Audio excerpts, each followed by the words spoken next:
In dynamic braking, the register, when the braking register is connected in across the armature, when the armature in under running condition, the dynamic energy is stored across the armature winding, and that dynamic energy is present in the back EMF form.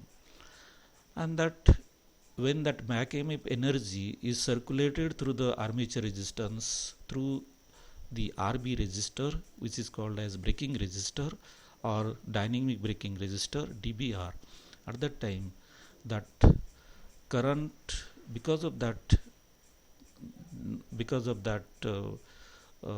energy stored in terms of back EMF is circulated in the opposite form and try to rotate in the opposite form, and that controls or that breaks down the speed of DC motor. That is called as dynamic braking.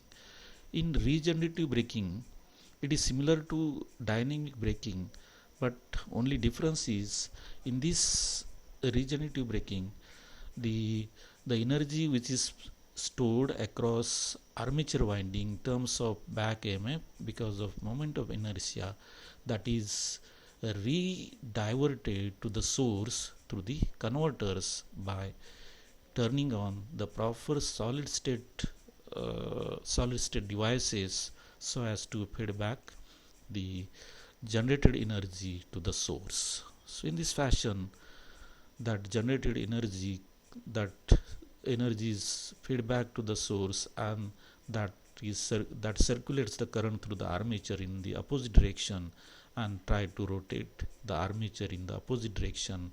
In this fashion, a brake is provided to the armature or provided to the DC motor. So in this fashion, there are two types of braking systems implied in the DC motor.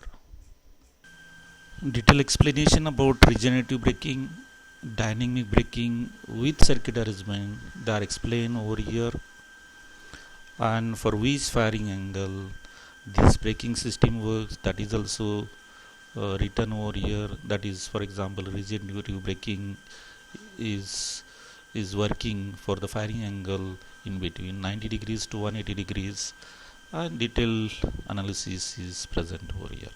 One more braking system is present, that is called as plugging. The circuit arrangement of plugging is as shown in this figure, wherein when we want to stop the DC motor, at that time the polarity of the supply voltage is reverse given to the DC motor. At that time, the current flowing through the DC motor changes its direction and that tried to rotate in the opposite direction. So this method is highly insufficient method of braking, because in addition to the power supplied by the load, power supplied by the source is wasted in the resistance. So in this fashion, there are three types of braking systems which you have seen. Generally, the question is asked in the university question paper, draw and explain the different types of braking systems implied into the DC motor. You have to write detailed analysis which I explained just now. Next point of our discussion is drive selection. It is very critical to select a particular drive for our particular application, because it depends upon the various parameters like how much is the speed requirement, how much is the load requirement, what type of load characteristics are required from the load, how much is the speed adjustment, how much is the static speed accuracy, how much is the starting torque, what type of environment is present where you are using that particular drive, and what type of control pattern and protective structures of drives is required for that application. Like constant torque load, that is what type of load how much is the constant torque from the load is required, how much constant power is required by the load, how much is the fluid load is present. So these are the basic criteria while selecting a particular drive for a particular application.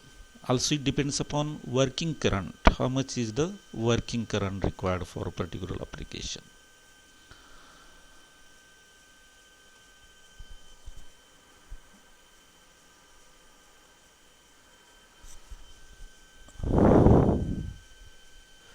Other selection criteria are how much is the altitude, that is at what level you need to